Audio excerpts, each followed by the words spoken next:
Hi guys, welcome to big topic. இப்போ இந்த video பார்த்து முடிச்சதுக்கப்புறமா நிறைய பேருக்கு ஒரு டவுட் கிரியேட் ஆகலாம். நானும் அந்த ரீதியில் தான் நான் கேட்க போகிறேன். அதுதான் கன்ஃபார்ம் அப்படின்னு நான் சொல்ல போகிறதில்ல. ஆனால் சில விஷயங்களை நம்ம யோசிச்சு பார்க்கும்போது இது திட்டமிட்ட சதிதா அப்படின்ற மாதிரி நம்மளால் ஓரளவுக்கு புரிஞ்சிக்க முடியுது அப்படிங்கிறதுல எந்தவித மாற்றம் கிடையாது. ஸோ நம்மளுக்கு தோன்ற சில பாயிண்ட்ஸை நம்ம ஷேர் பண்ணுறோம். உங்களுக்கும் அது தோணுச்சு அப்படின்னா அதை கமெண்டில் ஷேர் பண்ணிட்டு போங்க. இதில் நம்ம முக்கியமாக தளபதியோட பிரச்சனை பற்றியோ இல்லை அவங்களுக்கும் தளபதி விஜயவுக்கும் சங்கீதாவுக்கும் உண்டான கருத்து வேறுபாடு அந்த பிரச்சனை பற்றியெல்லாம் நம்ம பெரிய அளவில் பேச போகிறது கிடையாது. இதில் நம்ம வைக்கக்கூடிய சில முக்கியமான பாயிண்ட்ஸ் என்ன அப்படிங்கிறது மட்டும்தான். சரி, ஓகே. இப்போது விஜய் அவர்களுக்கும் சங்கீதா மேமுக்கும் விவாகரத்து வேணும் அப்படின்னு சொல்லி பார்த்தோன்னா சங்கீதா மேம் பெட்டிஷன் கொடுத்துருக்காங்க. அதுக்கு விஜய் தரப்பில் இன்னும் எந்த பதிலும் சொல்லப்படலை. அவர் 20ஆம் தேதி ஏப்ரல் 20 போக போகிறாரு. அங்கே சில ஆர்குமெண்ட்ஸ் நடக்க போகுது, அது பண்ண போகிறாங்க. அதுக்கப்புறம் டைம் கொடுப்பாங்க, ஒரு குறிப்பிட்ட டைம் கொடுப்பாங்க. அந்த டைமுக்குள்ளே சமரசம் ஆகலாம், இல்லைன்னா பிரிஞ்சிடலாம் அப்படின்னு மாதிரியான முடிவும் எடுக்கலாம். அது அவங்க கையில் இருக்குது, அது அவங்களோட பிரச்சனை, அவங்க பாட்டு போகிறாங்க. சரி, ஓகே. இப்போது இந்த நேரத்தில், இந்த தேர்தல் நேரத்தில் இந்த வழக்குன்றது வந்திருக்குல்ல, அதுதான் நம்மளுக்கு மிக முக்கியமான ஒரு பிரச்சனையாக பார்க்கப்படுது. இதுக்கு பல கோணங்களை யோசிச்சு பார்த்தோம் அப்படின்னா பல விஷயங்கள் நம்மளால் யூகிக்க முடியுதுன்னு தான் சொல்லணும். சரி, ஓகே. இப்போது அந்த பெட்டிஷனை வந்து சங்கீதா மேம் கொடுத்துருக்காங்க. அந்த பெட்டிஷனில் அவங்க முக்கியமாக குறிப்பிட்டிருக்கிற வார்த்தை என்ன அப்படின்னா, இதை பற்றி யாரும் பேசாதீங்க அப்படின்னு குறிப்பிட்டிருக்காங்க. இது எப்போ வருது அப்படின்னா, அந்த பெட்டிஷனில் அதுக்கு முன்னாடி அவங்களாம் சேர்த்துருப்பாங்கள்ல, விஜய் மேல் வைக்கப்பட்ட குற்றச்சாட்டு, ஒரு நடிகையுடன் தொடர்பில் இருக்கிறது, அந்த நடிகை கூட நான் துண்டிச்சுக்கிறேன்னு சொல்லிட்டு கண்டினியூ பண்ணுறது, வெளிநாடுகளுக்கு போகிறது, அது எங்கள் குடும்பத்துக்கு பார்த்தோன்னா மிகப்பெயர் அவப்பெயராக இருக்குது அப்படின்னு அவங்க சொன்னதாகட்டும், அதுக்கப்புறம் எங்களுக்கு ஜீவன்சனம் வேணும் அப்படின்னு அவங்க கேட்குறதாகட்டும், என்னை அடித்தார், உதைச்சாரு, பண ரீதியான நெருக்கடி கொடுத்தாரு அப்படின்னு மாதிரியான பிரச்சனைகள் எல்லாம் அதில் சொல்லியிருக்காங்க. அதுக்கு விஜய் தரப்பு என்ன சொல்ல போகுது அப்படிங்கிறத நம்ம பொறுத்து பார்ப்போம். அதை சொல்லியிருக்காங்களே, இது எல்லா விஷயம் பார்த்தோன்னா வெளியே வந்ததுக்கு அப்புறமா ஃபைனலி வெளியே வர்றது என்ன அப்படின்னா, நேற்று நைட்டு தான் வந்துச்சு. அதுக்கு முன்னாடி இந்த நியூஸ் எல்லாம் வெளியே வந்துருச்சு. ஃபைனலி லாஸ்ட்டில் என்ன வந்துச்சு அப்படின்னா, இதை பற்றி யாரும் பேசாதீங்க அப்படின்னு அவங்க சொல்கிறாங்க. அதில் இருக்கிறதும் வெளியே வருது. கடைசியாக அதை பற்றி யாரும் பேசாதீங்க அப்படின்னு வருது. இவ்வளோ விஷயம் வெளியே வந்ததுக்கப்புறமா இதை பற்றி யாரும் பேசாதீங்க அப்படின்ற ஒரு விஷயம் வெளியே வருது. இதில் என்ன லாஜிக் இருக்குன்றது நம்மளுக்கு புரியல. எந்த நியூஸ் தான் முதல்ல வந்திருக்கணுமே தவிர மற்றது எல்லாம் வந்து முடிச்சதுக்கப்புறமா இதை பற்றி யாரும் பேசாதீங்க அப்படின்றாங்க. இதை பற்றி யாரும் பேசாதீங்கன்னு சொன்ன ஒரு விஷயம்தான். இப்போ அதுக்கு முன்னாடி அதை பற்றி எல்லாரும் பேசியாச்சு, எல்லாருமே பேசிட்டாங்க, எல்லாருமே அவதூறுகளை தூவி அள்ளி தெளிச்சிட்டாங்க. விஜய் அவர்கள் தான் குற்றவாளி அப்படின்ற ரேஞ்சுக்கு தீர்ப்பே எழுதிட்டாங்க. கோர்ட்டே இன்னும் பார்த்தோன்னா அதை விசாரிக்கல, இவங்க தீர்ப்பு எழுதியாச்சு. அந்த லெவலில் தளபதி விஜய் அவர்கள் மேலே நெகட்டிவான செட் பண்ணிட்டாங்க. இப்போ நம்மளுக்கு இதில் இருக்கக்கூடிய சில சந்தேகங்கள் என்ன அப்படின்னா, இதை பற்றி யாருமே பேசக்கூடாது அப்படின்னு இவங்க சொல்கிறாங்க அப்படின்னா, அப்போ இந்த விஷயங்களெல்லாம் எப்படி வெளியே வந்துச்சு?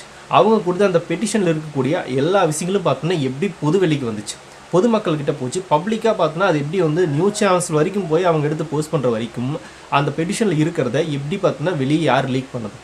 சங்கீதா தரப்பு லீக் பண்ணியிருக்காங்களா அப்படின்னா அவங்க சரி இல்லை அப்படின்னு சொல்லுவாங்க. சரி, வேறு யாராவது லீக் பண்ணியிருக்கலாம், அது சம்மந்தப்பட்ட சில பேர், இல்லை விஜய் மேலே பார்த்தோன்னா நெகட்டிவான விஷயத்தை க்ரியேட் பண்ணணும் அப்படின்னு நினைக்காத சில பேர் யாராவது எடுத்து லீக் பண்ணியிருக்கலாம், இந்த மாதிரி ஏதாவது இருக்கலாம் அப்படின்னு சொல்லப்படுது. இதில் சங்கீதா அவங்க தரப்பு சைடு வந்து இதை பற்றி யாரும் பேசாதீங்க அப்படின்னு சொல்லியிருக்காங்க அப்படின்னா, அது போய் வெளியே வந்து எல்லோரும் பேச ஆரம்பிச்சிட்டாங்க. ஆனால் இன்னும் இவங்க சைடு வந்து எந்த ஒரு பதிலும் வரல. இது எப்படி வெளியே போச்சு, இது எப்படி லீக் ஆச்சு அப்படின்றத பற்றி அவங்க எந்த ஒரு பதிலும் சொல்லலை. அப்படின்னா இவங்க தான் லீக் பண்ணிட்டாங்களா அப்படின்ற ஒரு கேள்வியும் வருது. சரி, வேறு யாராவது லீக் பண்ணியிருந்தாலும் கூட நீங்கள் எப்படி இது என்ன கேட்காம லீக் பண்ணலாம்? நான் பர்சனலாக தான் நான் கொடுத்துருக்கேன். இது வந்து நாங்கள் 2 தரப்பு சம்மந்தப்பட்டது, எங்களோட ஃபேமிலி பிரச்சனை, நாங்கள் கோர்ட்டில் மட்டும் பார்த்துக்குறோம், இது வெளியே போகக்கூடாது, இந்த பெட்டிஷன் எப்படி நீங்கள் வெளியே விட்டீங்க, நான் பேசுனதால எப்படி வெளியே போச்சு அப்படின்றது மாதிரி ஒரு கேள்வி இவங்க கேட்டிருந்தாங்க அப்படின்னா கூட சரி, ஓகே, இவங்களுக்கு தெரியாமல் யாரோ லீக் பண்ணிட்டாங்க, இவங்க கேள்வி கேட்டிருக்காங்க அப்படின்னு நம்ம எடுத்துக்கலாம். ஆனால் வெளியே வந்ததுக்கப்புறமாவும் இவ்வளோ கான்ட்ரவர்சி ஆனதுக்கப்புறமாவும் இவங்க தரப்புலேருந்து அது எப்படி லீக் ஆச்சு அப்படிங்கிறத பற்றி சொல்லவே இல்லை. அப்படின்னா இவங்க தான் லீக் பண்ணியிருப்பாங்களோ அப்படின்ற ஒரு கேள்வியும் இந்த இடத்துல வருது.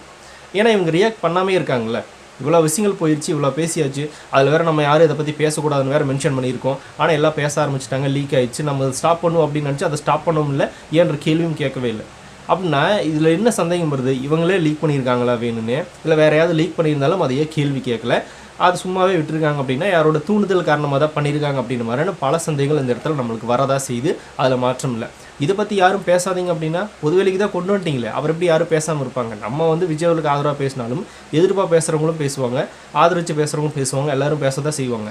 அதையே அவங்க பொதுவெளிக்கு கொண்டு வந்தாங்க அப்படின்ற ஒரு கேள்வி. ஏன்னா கோர்ட்டில் எத்தனையோ பேரோட டைவர்ஸ் நடக்குது, எத்தனையோ பேர் பார்த்தோன்னா குற்றச்சாட்டு வைக்கிறாங்க, அதெல்லாம் வெளியே தெரியுதானே? ஒன்றுமே தெரியலையே.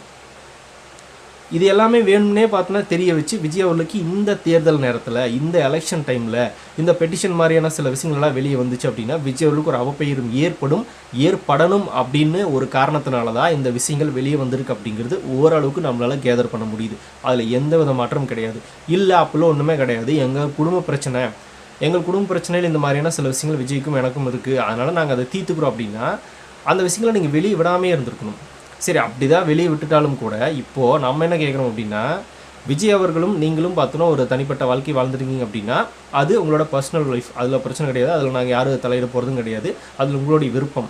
அவர் ஒரு நடிகராக இருந்தாலும் கூட நீங்கள் இப்படி பண்ணியிருக்கலாம். ஆனால் இப்போ இந்த சைடு அவர் அரசியல் கட்சி அப்படின்னு ஒன்று ஸ்டார்ட் பண்ணியிருக்காரு, அரசியலுக்குள்ளே என்ட்ரு ஆகியிருக்காரு, பல கட்டமைப்புகளை வலுப்படுத்தியிருக்காரு, பல பேர் அவரை நம்பி கூட வந்து இணைஞ்சிருக்காங்க, பல தொண்டர்கள் ரசிகர்கள் அவருக்கு வாக்கு செலுத்துறதுக்காக காத்துக்கிட்டு இருக்காங்க. இந்த சைடு அரசியல் அப்படின்னு ஒரு கட்சியில் அவர் இருக்கார், அரசியல் பயணத்தில் பயணிச்சுக்கிட்டு இருக்காரு, பல பேரோட நம்பிக்கையை சம்பாரித்து வச்சுருக்காரு, பல பேர் அவர் கூட நிற்கிறாங்க. இந்த எலெக்ஷனில் ஒரு மாற்றம் வரும் அப்படின்னு நம்பி நிற்கிற பல பெண்கள் இருக்காங்க, தாய்மார்கள் இருக்காங்க, விஜயோட ரசிகர்கள் இருக்காங்க, கட்சியில் வந்து சேர்ந்துருக்கிற தொண்டர்கள் இருக்காங்க, எந்தெந்த கட்சியிலோ வெளியே வந்து பார்த்தோன்னா தாவேக்கால சேர்ந்துருக்காங்க. செங்கோட்டையன் அப்படிங்கிற ஒரு நபர்லாம் பார்த்தோன்னா வந்து இன்னும் பல பேர் வந்து கட்சியில் ஜாயின் பண்ணியிருக்காங்க. ஸோ அப்படியெல்லாம் விஜயோட மேலே நம்பிக்கை வச்சுருக்க மூடிய இந்த நேரத்தில் அதை பற்றியெல்லாம் கொஞ்சம் கூட யோசிக்காமல் ஒரு அரசியல் தலைவர் மேலே இப்போ வந்து இந்த மாதிரியான ஒரு குற்றச்சாட்டை வைக்கிறது எப்படி சரியாக இருக்கும், அது எப்படி இவங்க யோசிச்சாங்க. சரி, நம்ம தனிப்பட்ட லைஃப் அப்படின்னா நம்ம அதை தனியாக பார்த்துக்கலாம் அப்படின்னு தேர்தலுக்கு முன்னாடி, அதாவது 1 வருஷத்துக்கு முன்னாடி இல்லை 2 வருஷத்துக்கு முன்னாடி, ஏன் அவங்க பிரிஞ்சு போன அந்த டைம்லேயே அதை பண்ணியிருக்கலாம். அதெல்லாம் பண்ணாமல் தேர்தல் வர்ற டைமில் இப்படி ஒரு கோணத்தில் தளபதி விஜய் வாழ்ந்துட்டுருக்காரு, அவருக்கு இப்போ ஒரு தனிப்பட்ட ஒரு லைஃப்ன்றது இருக்குது, அவர் அரசியல் கட்சி ஸ்டார்ட் பண்ணியிருக்காரு, அவர் பின்னாடி பல பேர் இருக்காங்க, அவங்களோட நம்பிக்கையை நம்ம வீணடிக்கக்கூடாது, அவங்களுக்கு துரோகம் பண்ணுற மாதிரி ஆயிரும், அப்படிப்பட்ட அவங்க எல்லாம் விஜய் நம்பிட்டு இருக்காங்க, அப்படி இருக்கும்போது நம்ம இந்த மாதிரி ஒரு விஷயத்தை பண்ணோம் அப்படின்னா அது அவங்களையும் சேர்ந்து பாதிக்கும் அப்படின்னு இவங்க கொஞ்சம் கூட யோசிக்காமல் இப்படி இந்த டைமில் இதை பண்ணாங்க அப்படின்னா இதுக்கு பின்னாடி யாரோ இருக்காங்க அப்படின்னு ஒரு கேள்வியும் இந்த இடத்துல வரதான் செய்யுது, அதையும் மறுக்க முடியாது. இவங்க ஏன் இப்படி பண்ணணும்? பர்சனல் லைஃப் அப்படின்னு சொல்லிட்டாங்க. பர்சனல் லைஃப் அப்படின்னா நீங்கள் தனியாக தீர்த்துக்கணும், இல்லை அப்படின்னா தேர்தல் முடிஞ்சதுக்கப்புறம் தீர்த்துக்கணும். தேர்தலுக்கு முன்னாடி, தேர்தல் வர்றதுக்கு 1 மாதத்துக்கு முன்னாடியே இந்த பிரச்சனை கொண்டு வந்து விஜய் அவர்களுக்கு அவப்பெயர் ஏற்படுத்த என்ன காரணம்? இதுதான் நம்மளுடைய கேள்வி. இத்தனை வருஷமாக ஏன் வரல அப்படின்றதும், இல்லை கொஞ்சம் இவ்வளோதான் பொறுத்துட்டீங்க, எலெக்ஷன் முடிஞ்சு வந்திருக்கலாம்ல, ஏன்னா அவர் மேலே நம்பிக்கை வச்ச பல பேர் பார்த்தோன்னா அவளுக்கு வாக்கு செலுத்துறதுக்காக வெயிட் பண்ணிட்டு இருக்காங்க. அவர் சினிமாவே விட்டுட்டு பார்த்தோன்னா அரசியல் இறங்கி நான் மக்களுக்கு நல்லது பண்ண போகிறேன்னு வந்திருக்காரு. எவ்வளோ லட்சக்கணக்கான இளைஞர்கள் அவரை நம்பியிருக்காங்க. இந்த நேரத்தில் அவங்களுடைய நம்பிக்கையை சிதைக்கிற வகையில் இந்த மாதிரியான ஒரு விஷயத்தை அவங்க பேசியிருக்கிறது இந்த நேரத்தில் சரியான விஷயமானா இல்லை. அப்படின்னா அது திட்டமிட்ட சதி அப்படின்றது நம்மளுக்கு ஓரளவுக்கு யோசிக்க தோணுதில்ல. சில விஷயங்களை யோசிக்க தானே தோணும். இதை பற்றி யாரும் பேசக்கூடாது அப்படின்னா வந்துருச்சு பேசிட்டாங்க, என்ன பண்ண முடியும்? நீங்கள் ஏன் பொதுவெளி கொண்டு வந்தீங்க அப்படின்னு ஒரு கேள்வியும் இருக்குது. அதனால் இந்த இதில் முழுக்க விஜய் அவர்கள் மேலே ஒரு கெட்ட பெயர் ஏற்படுத்தணும் அப்படின்ற ஒரு சின்ன லைன் இருக்குது அப்படிங்கிறதுல மறுக்க முடியாதுல்ல. அது உண்மை தானே? அப்படின்னா நம்ம அந்த இடத்துல கேட்க தானே செய்வோம். விஜய்க்கு ஆதரவு அவர் பண்ணது சரியாக தப்புன்றதை பற்றியெல்லாம் நம்ம விவாதிக்க வரல. அதை மாதிரி பார்த்தோன்னா இவங்க சொன்னதும் சரியாக தப்பு அப்படிங்கிறத பற்றி நம்ம சொல்ல வரல. அதை நீங்கள் 2 பேரும் பேசி தீர்த்துக்கோங்க. இப்போவும் கூட தளபதி ரசிகர்கள், தாவேகா தொண்டர்கள் யாருமே இவங்களோட பர்சனல் லைஃப்குள்ளே போய் நீ பண்ணதா தப்பு அப்படின்னு பேச விரும்பல. அது பேசவும் கூடாது, அது நம்மளுக்கு ரைட்ஸும் கிடையாது. அதை நீங்கள் தனியாக எங்கேயே போய் தீர்த்துங்க. நான் விஜய் ரசிகன், நான் விஜயோட தொண்டன், அவரோட செயல்பாடுகள் என்ன அப்படிங்கிறத மட்டும்தான் பார்க்குறேன் அரசியல் ரீதியாக. மற்றபடி ஒரு குடும்ப ரீதியாகவே ஒரு பிரச்சனை இருந்தாலும் நான் ஒன்று டெய்லி தளபதி கூட உட்காந்துட்டு பார்த்தோன்னா பேசிக்கிட்டோம், நாங்கள் 2 பேரும் ஒன்றா சிரிச்சுக்கிட்டோம், இல்லை தளபதி ரசிகர்கள் எல்லாருமே ஒரே ஃபேமிலியாக ஒன்றா இருந்துட்டோம், எதுவும் கிடையாது. அவரை நம்ம தனிப்பட்ட முறையில் மதிக்கிறோம், பிடிக்கும், அவ்வளோதான், அதோட முடிஞ்சு. அவங்க லைஃப்க்கு நம்ம லைஃப்க்கு சம்மந்தமே கிடையாது.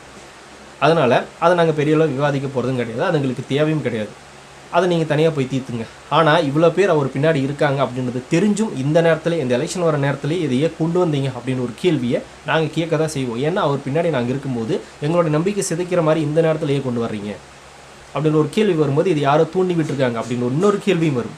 அது யார் அப்படின்ற ஒரு கேள்வியும் வரும். அவர் எதுக்கக்கூடிய நபர்கள் யார்? பிஜேபி, திமுக அப்படின்னா அவங்க தானே இருக்கும் அப்படின்ற மாதிரியான ஒரு கேள்வியும் வரும். அவங்க விஜய் அவர்களை பார்த்து பயந்துட்டாங்களா அப்படின்ற மாதிரியான ஒரு கேள்வியும் வரும். இது மாதிரி பல கேள்விகள் வரும், வரத்தான் செய்யும். அதில் உண்மை இருக்குது பொய் இருக்குன்றதெல்லாம் இல்லை, கேள்வின்றது வரும். அது நம்ம எல்லாருமே கேட்க தான் செய்வோம். அதை தான் இப்போ நம்ம கேட்குறோம், அந்த சந்தேகம் வருது.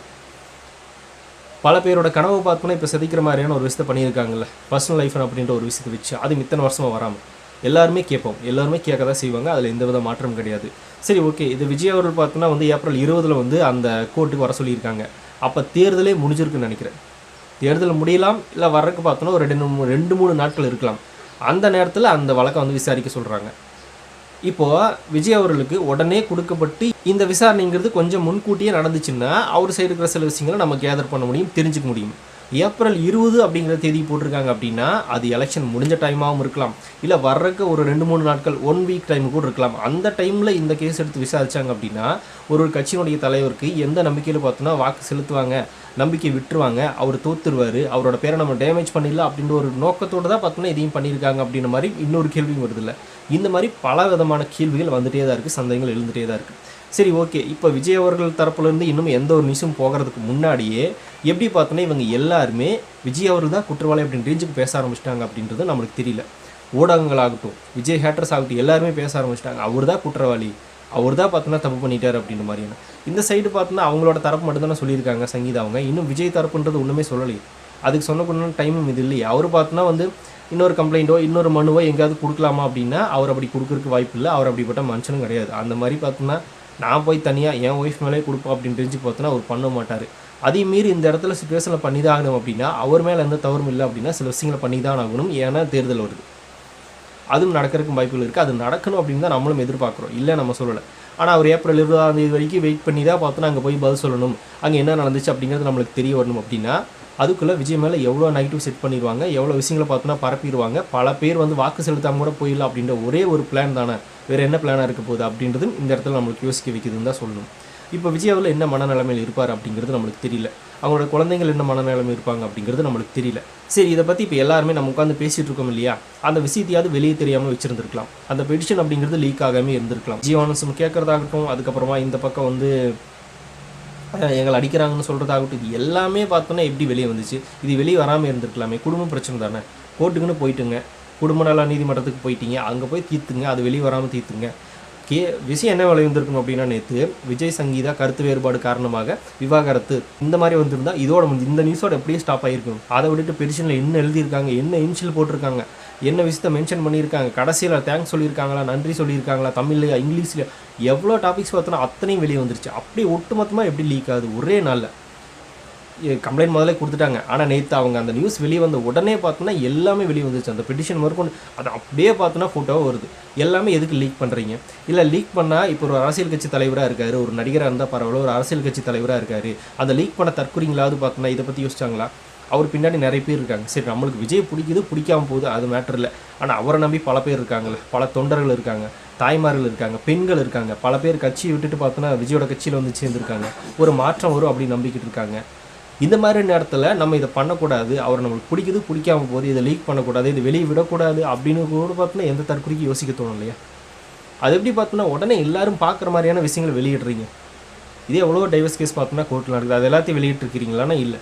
இந்த மனுஷனுக்கு மட்டும் எப்படி? அதுவும் விஜய் அப்படின்ற பேர் எடுத்தாலே அது சோசியல் மீடியாஸில் பயங்கரமான ப்ராப்ளம், பயங்கரமாக எல்லோரும் பார்ப்பாங்க, எல்லா நியூஸும் வெளியே போகும், சோசியல் மீடியாவே அவர் தான் அப்படின்னு ரேஞ்சுக்கு இருக்கும்போது இது ஒரு இந்த நியூஸ் எப்படி போய் சேரும் அப்படின்றது கூட கொஞ்சம் கூட யோசிக்காமல் பார்த்தோன்னா எப்படி வந்து இதை வெளியே விட்டாங்க. அப்போ இவங்க ஏன் இந்த நேரத்தில் வந்து இதை கொடுக்குறாங்க? இது பிரபலமாகணும் அப்படின்னு காரணத்துக்காகவே இந்த நேரத்தில் இவங்க கொடுத்துருக்காங்களா அப்படின்னு ஒரு கேள்வி இந்த இடத்துல வருதில்ல. விஜய் வந்து நான் அந்த இடத்துல பழி வாங்கிய தீர்வு அப்படின்னு அவங்க நினச்சிருந்தாலும் கூட அதுக்கு இது சரியான டைம் கிடையாது. நீங்கள் அவரை பழி வாங்குற மாதிரி தெரியல, அவர் கூட நம்பி நிற்கிற எல்லாருமே பழி வாங்குற மாதிரி விஷயங்களாக இருக்குது. எல்லாரோட நம்பிக்கையிலும் பார்த்தோன்னா மண்ணை போட்ட மாதிரி இருக்குது. உடனே சொல்லுவாங்க குடும்பத்துக்கே நல்லது பண்ணவர் பார்த்தோன்னா எங்கே மக்களுக்கு நல்லது பண்ண போகிறாரு அப்படின்னு ஒரு லூசுத்தனமான ஒரு விஷயத்த சொல்லுவாங்க. அவர் குடும்பத்தில் என்னென்ன நடந்துருக்கு அப்படிங்கிறது நம்மளுக்கு தெரியுமா? இவங்களுக்குள்ளே 1000 கருத்து பிரச்சனைகள் இருக்கலாம். இவங்க தரப்பை சொல்லிட்டாங்க, விஜய் தரப்பு என்னன்றது நம்மளுக்கு தெரியல, அது அவங்க பேசி தீர்த்துப்பாங்க, அது நம்மளுக்கு சொல்லவும் மாட்டாங்க. நம்ம வீட்டில் பார்த்தோன்னா என்ன நடக்குது அப்படிங்கிறத நம்ம டெய்லியுமே சொல்லிகிட்டே இருக்கோம். அந்த மாதிரி அவங்களுக்குள்ள சில பிரச்சனைகள் இருக்குமோ அதை அவங்க என்னமோ பண்ணிட்டு போகிறாங்க. அதுக்காக குடும்பத்தையே பார்க்காத விஜய் மக்களுக்கு நல்லது பண்ணிடுவா, என்னடா பேசிகிட்டு இருக்கீங்க? அவர் ஆல்ரெடி பண்ணிட்டு தானே வந்திருக்காரு. அவர் பண்ண நலத்திட்ட உதவிகளில் சங்கீதா மேமும் கூட இருந்திருக்காங்க. அவங்க எவ்வளோ விஷயங்கள் பண்ணியிருக்காங்களோ அது எல்லாத்தையுமே அவங்களும் பார்த்துருக்காங்க, கூட இருந்திருக்காங்க. அந்த மாதிரி பண்ண நபர்கள் தான், இல்லைன்னெலாம் சொல்ல முடியாது. அவர் வந்தால் இதவே பண்ணாதவர் அதையே பார்க்க போகிறார், இதுக்கு என்ன முடிச்சு போடுறீங்க லூசுத்தனமா? அது வேறு அவரோட தனிப்பட்ட வாழ்க்கை, இது அரசியல் ரீதியாக வந்தால் மக்கள் நலன் சார்ந்த வாழ்க்கை. அவர் பண்ணி தான் ஆகணும், வேறு வழி கிடையாது. பண்ணலாம் என்ன போகிறாங்கன்னா தூக்கி போட போகிறாங்க, அவ்வளோதான். அடுத்த 5 வருஷத்தில் அவர் தூக்கி காலி பண்ணிடுவாங்க, அவர் அரசியல்ன்றதே தேவையில்லாமல் போயிடும், மக்கள் தோக்கடிச்சிடுவாங்க, அவ்வளோதானே. அதையானா நீங்கள் முடிவு பண்ணுறீங்க? இப்போவே முடிவு பண்ணிடுறாங்க இவங்க. ஒரு தரப்பு வாதத்தை வச்சுட்டு தீர்ப்பே எழுதிட்டாங்க, முடிஞ்சு விஜய் தான் குற்றவாளி, இவர் தான் அப்படி பண்ணிட்டார் அப்படின்னு. அவர் குற்றவாளியாகவே இருக்கட்டும்டா, அதை அவங்க பேசி தீர்த்துப்பாங்க. அது எதுக்கு நீங்கள் தீர்ப்பு எழுதிட்டு இருக்கீங்கிறது நம்மளுக்கு தெரியல. இன்னும் இவர் தரப்பை கேட்போம், இவர் தரப்பு என்ன சொல்லுவார்னு பாருங்க. அதுக்குள்ளே பார்த்தோன்னா எல்லாம் எழுதிட்டாங்க. இந்த மாதிரியெல்லாம் பேசி கொண்டு போய் விஜய் அவர்களுக்கு ஒரு அவ பேர் செட் பண்ணுவாங்கன்னு தெரிஞ்சும் கூட அந்த பெடிஷனை லீக் பண்ணால் தற்கொலையாரு. இந்த நேரத்தில் இதை பண்ணக்கூடாது, ஒரு அரசியல் கட்சி தலைவராக இருக்கார் அப்படின்னு கூட தேர்தல் வர டைமில் நம்ம அதை பண்ணக்கூடாது, அதுவும் பல வருஷமாக தேர்தல் நின்று பல ஊழல் பண்ணி பல குற்றச்சாட்டுகளில் மாட்டின ஒருத்தராக இருந்தால் கூட இவன் இனிமேல் ஆட்சிக்கே வரக்கூடாது அப்படின்னு சொல்லி பார்த்தோன்னா பண்ணலாம். இனிமேல் ஒரு தேர்தல் கூட சந்திக்காத வரும். மக்கள்கிட்ட ஊழல் பண்ணிட்டாரா, ஏமாற்றிட்டாரா, வாக்குறுதியில் கொடுத்து ஏதாவது ஒன்றுமே கிடையாது. இப்போ தான் வர்றாரு, ஃப்ரெஷ்ஷாக வர்றாரு, உள்ள என்ட்ரு ஆகிறாரு, தேர்தலில் சந்திக்க போகிறாரு, ஒரு மாற்றத்துக்காக வெயிட் பண்ணுற மக்கள் இருக்காங்க. அந்த மக்களோட நம்பிக்கையில் நம்ம கள்ள தூக்கி போடக்கூடாது அப்படின்னு தெரியாத அந்த தற்குறி, எந்த தற்குறி பார்த்தோன்னா அந்த பெட்டிஷன் லீக் பண்ணுது அப்படின்றது நம்மளுடைய கேள்வியாக இருக்குது. அதுவும் குடும்ப சம்மந்தப்பட்ட பிரச்சனையை இதை வச்சு ஜட்ஜ் பண்ணி விஜயோட முடிச்சிடலாம் அப்படின்னு பார்த்துட்டு இருக்காங்க. எல்லா மக்கள் தெளிவாக தான் பார்த்துட்டு இருக்காங்க. இந்த நேரத்தில் இவங்க சொல்லக்கூடிய விஷயம் உண்மையாகவே இருந்தாலும் கூட அது இந்த நேரத்தில் கொண்டு வந்து விஜய் அவர்களுக்கு எதிராக பண்ணுறாங்க அப்படின்ற பேச்சு தான் இப்போ அதிகமாக இருக்கே தவிர விஜய் அப்படி பண்ணிட்டாரு அப்படின்ற பேச்சு தவிர அதிகமாக இல்லை. அது அந்த ஹேட்ரஸ் பேசிகிட்டு இருப்பாங்க. ஆனால் இந்த நேரத்தில் கொண்டு வந்து விட்டுறது காரணம் அவர் தோக்கடிக்கிறதா காரணம் அப்படின்னு பொதுமக்களே பேசிகிட்டு இருக்காங்க. பொதுமக்களுக்கு எல்லாருக்கும் தெரிஞ்சிச்சு. அதில் ஒரு தற்குறி லூசுத்தனமாக மைக் எடுத்துகிட்டு போய் மக்கள்கிட்ட கேட்குறா, சங்கீதா விஜய் டிவோர்ஸ் கேட்டிருக்காங்க, இதை பற்றி நீங்கள் என்ன நினைக்கிறீங்க அப்படின்னு பப்ளிக்கில் போய் மைக்கை தூக்கிட்டு கேட்டிருக்கா லூசுத்தனமாக. இதெல்லாம் ஃபர்ஸ்ட் ஷோ படம் முடிஞ்சாலும் வெளியே வர்றப்போ எல்லார்ட்டும் கேட்குறக்கு அப்படின்னு தான் கேட்க தோணுச்சு. ஆனால் அந்த மக்கள், அந்த பெண்கள் தான் எல்லாருமே என்ன சொல்கிறாங்க அப்படின்னா, எப்போ அது அவரோட தனிப்பட்ட பிரச்சனை, அவங்க பேசிட்டு போகிறாங்க, அது இந்த நேரத்தில் அவருக்கு பிரச்சனை கொடுக்குற கூட பண்ணலாம், அவருக்கு ஆல்ரெடி பல பிரச்சனை அப்படின்னு விஜய்க்கு ஆதரவாக தான் அவங்க பேசிக்கிட்டு இருக்காங்க. இவங்க போய் கேட்டாலும் அவங்க ஆதரவாக தான் பேசிக்கிட்டு இருக்காங்க. அந்த லெவலில் தான் பெண்கள் மத்தியிலே ரீச் ஆகிருக்காது. அதுவும் இல்லாமல் இப்போ இந்த மாதிரியான விஷயங்கள்லாம் தூக்கிட்டு போய் மைக்கை தூக்கிட்டு போய் கேட்குறீங்க, பெண்கள்கிட்ட கேள்வி எப்படி கேட்குறீங்க, பொதுமக்கள்கிட்ட எப்படி கேட்குறீங்க, இது என்ன பார்த்தோன்னா வேறு ஏதாவது சட்டத்தை ஏதாவது கொண்டு வந்திருக்காங்களா, வேறு ஏதாவது விஷயமா, இதையெல்லாம் போய் கேட்டுட்டு இருக்காங்க. குடும்ப பிரச்சனைக்கு போய் பார்த்தோன்னா பப்ளிக் மத்தியில் மைக்கை நீட்டி கேட்டுக்கிட்டு இருக்காங்க. என்ன சொல்லுறதுன்னு தெரியல, இந்த லெவலில் போயிட்டுருக்கு. ஆனால் இதெல்லாம் வச்சு பார்த்தோன்னா அவரோட அரசியல் ரீதியாக முடிச்சிட முடியாது. அந்த ஒரு பாயிண்ட்டுக்கு வச்சுமே மட்டுமே பார்த்தோன்னா விஜயாவில் யாரும் இது பண்ணுறது போகிறோம் கிடையாது. அவர் என்னமோ பண்ணிட்டு போ, உங்கள் லைஃப்பில் நீ என்னமோ பண்ணிட்டு போ, அது உனக்கும். இப்போ வேறு ஏதாவது நடிகர் கூட தொடர்பு வச்சுருக்கார் விஜய் அப்படின்னா அது எங்களுக்கு ஏதாவது லாஸ்ன்னா ஒன்றும் கிடையாது. எங்களுக்கு எந்த லாஸும் கிடையாது. அவர் என்னமோ பண்ணிட்டு போகிறாரு, இல்லை அது உண்மையாக இருக்கட்டும் பொய்யா இருக்கட்டும் நிரூபிக்கிட்டு அது அவங்களோட பிரச்சனை, அது நம்மளுக்கு தேவையில்லை. நாங்கள் விஜய் நம்பி வாக்கு செலுத்துகிறோம், அதுக்கு நீ உண்மையாக இருக்கியா, நீ நல்லது பண்ண போகிறியா, அந்த 5 வருஷத்தில் பார்த்தோன்னா நல்லது பண்ணுவியா இல்லையான்றதை நாங்கள் வாட்ச் பண்ணுவோம். பண்ணல அப்படின்னா மக்கள் தோக்கடிச்சிட்டு போகிறாங்க, அவ்வளோதானே. பண்ணலன்னா தோக்கடிச்சிட்டு போகிறாங்க, அடுத்த விஷயம் நிற்கவே முடியாது. இதுதானே. அதை வாய்ப்பு கொடுத்து பார்த்தானடா தெரியும். இதுக்குள்ளே முடிவு பண்ணி நானுங்க இவர் இங்கேயே பண்ணல, இங்கே என்ன பண்ண போகிறாரு அப்படின்னு ஆல்ரெடி பண்ணிட்டு தான் வந்திருக்கோம். அண்ணாமலாம் இல்லை. இந்த விஷயத்தை வச்சு பார்த்தோன்னா அவர் எதுவுமே பண்ணல அப்படின்னு விஷயம் நாங்கள் சொல்ல வரும்ல. இது எல்லாத்தையும் தாண்டி விஜயில் எந்தளவுக்கு ஒரு மிஸ்டர் க்ளீன் அப்படிங்கிறத பற்றி நான் நேற்றே ஒரு வீடியோ போட்டிருப்பேன். அது யாராவது பார்க்கலாமான்னு செக் பண்ணி பாருங்கள். முக்கியமான ஒரு வீடியோ தான். இப்போ இந்த மாதிரியான விஷயங்கள் வரும்போது பல சந்தேகங்கள்ங்கிறது நம்மளுக்கு வருது. இந்த சந்தேகங்கள் உங்களுக்கும் வந்துச்சா, உங்களுக்கு தோணுச்சா அப்படிங்கிறத கமெண்ட்டில் ஷேர் பண்ணிட்டு போங்க. அப்படியே பிக் டாபிக் சேனல் யாராவது சப்ஸ்கிரைப் பண்ணாமல் மறக்காமல் சப்ஸ்கிரைப் பண்ணிக்கோங்க. நிறைய big topics, political news, trending news, cinema updates அப்படின்னு நிறைய நம்ம சேனல் தொடர்ந்து வரப்போகுது.